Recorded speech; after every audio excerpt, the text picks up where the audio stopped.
गावच्या टोकाला पसरलेलं जुनं स्मशान, उंच दगडी कमानीचं गेट, त्यावर झिजलेली अक्षरं, मृत्यूनंतरचं विश्रांती स्थान असं त्यावर लिहिलं होतं.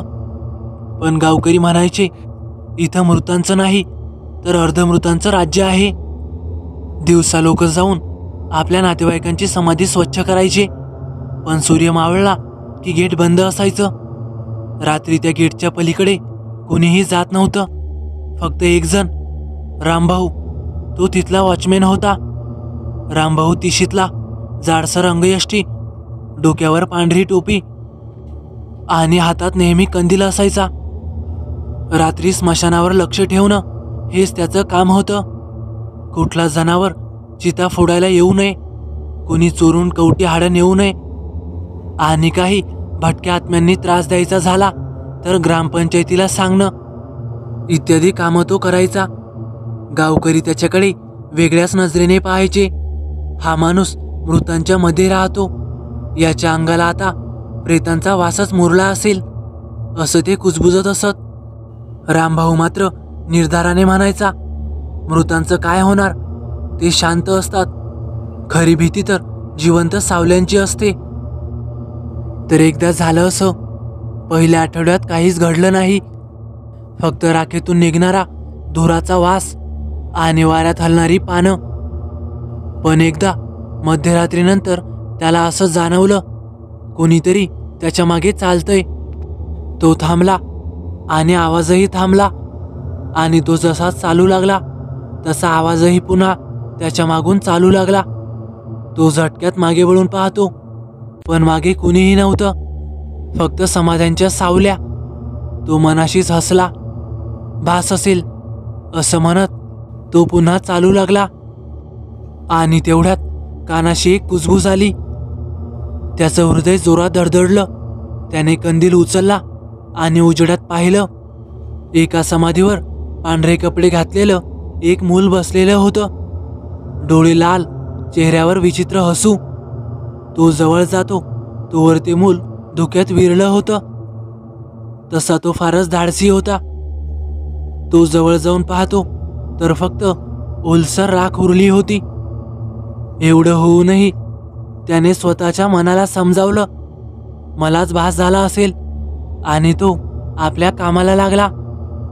दुसऱ्या आठवड्यात मात्र गावात एका म्हातारीचा मृत्यू झाला.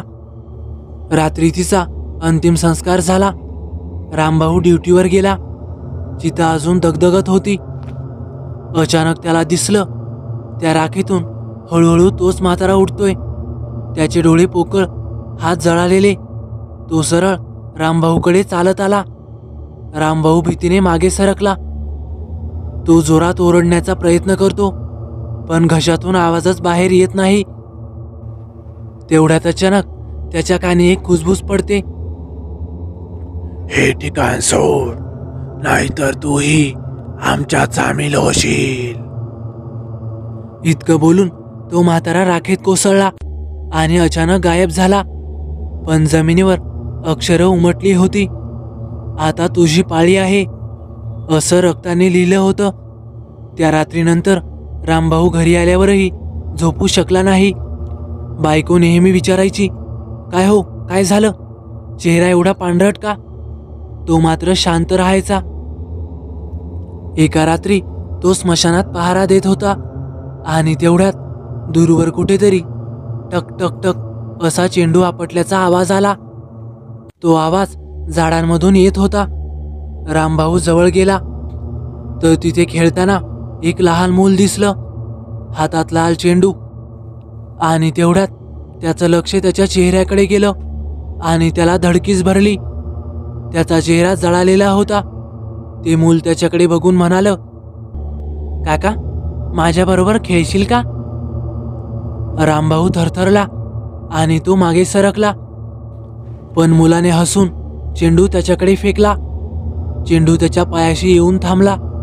त्याने उचलून पाहिलं. तो चेंडू नव्हता, तर ती एक मानवी कवटी होती. त्याने जोराची किंकाळी फोडली आणि ते मूल धोक्यात विलुप्त झालं. आता रामभाऊच्या अंगावर रोजची भीती चढली होती, तरीही नोकरी सोडू शकत नव्हता. कारण त्यालाही गरज होती. त्या रात्री वातावरण अजून वेगळं होतं.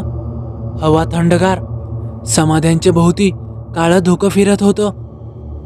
रामभाऊ झाडाखाली बसला तेव्हा अचानक एका बाईचा आवाज आला. रामभाऊ, ओ रामभाऊ. तो उठून उभा राहिला आणि कंदील पुढे केला.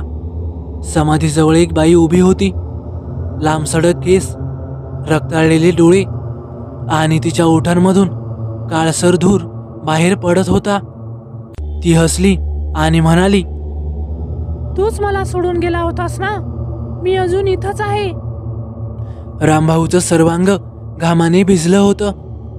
त्याला वाटलं ही कोणी एखादी जुनी ओळखीची बाई तर नसेल. पण नाही, ती बाई हळूहळू हवेत तरंगायला लागली. तिच्या पायाखाली जमीन नव्हती. ती थेट त्याच्या चेहऱ्याजवळ आली. थंडगार श्वास त्याच्या अंगावर बसला आणि ती कुजबुजली. तूही माझ्या बरोबर राहशील. रामभाऊ मागे ढकलला गेला आणि जमिनीवर कोसळला. तो उठेपर्यंत ती बाई गायब झाली होती. त्याच रात्री स्मशानाच्या मध्यभागी काळसर धूर उठला. रामभाऊ थबकला. धुरातून एक उंच सावली हळूहळू बाहेर आली. हातात कवटी, गळ्यात अस्थिमाळ आणि डोळ्यात रक्त. तो म्हणजे भैरव साधू. तो गरजला, किळसवाण्या आवाजात म्हणाला, हे स्मशान माझा आहे. इथे येणारा प्रत्येक जीव माझा होतो. रामभाऊ मागे हटला, पण साधूने हात वर केला आणि स्मशानातील राख हलली. त्या राखेतून अनेक हात बाहेर आले. डोळे चमकले आणि शेकडो आत्मे जिवंत झाले. ते आत्मे हसत होते, ओरडत होते आणि विवळत होते. त्यांनी रामभाऊला वेढलं. रामभाऊ कसाबसा जीव वाचवून धावतच गेटकडे गेला, पण गेट बंद होतं. आता त्याला खात्री पटली की तो या चक्रव्यूहात अडकला आहे. तो मनोमन देवाचा धावा करीत होता आणि तेवढ्यात त्याला गेटजवळ पडलेलं लोखंडी त्रिशूळ दिसलं. त्याने ते त्रिशूळ उचललं आणि साधूवर झेपावला. ते त्रिशूळ साधूच्या थेट छातीत घुसलं. तो भयंकर किंचाळला आणि धुरात विरून गेला. पण आत्मे थांबले नाहीत. त्यांनी रामभाऊला पकडलं, खेचलं आणि समाधीत ओढून नेलं. दुसऱ्या दिवशी गावकऱ्यांनी पाहिलं, स्मशानाचं गेट उघडं होतं, पण वॉचमॅन गायब झाला होता. गेटच्या पुढं रक्ताने जमिनीवर लिहिलं होतं, तो आता आमच्यात आहे. त्या घटनेला आता खूप वर्ष लोटून गेलीत, पण गावकरी आजही सांगतात, रात्री तिथं कधीकधी कंदिलाचा प्रकाश दिसतो आणि राखेतून कुणीतरी फिरतानाही दिसतं. आणि तो असतो रामभाऊ, स्मशानाचा कायमचा वॉचमॅन.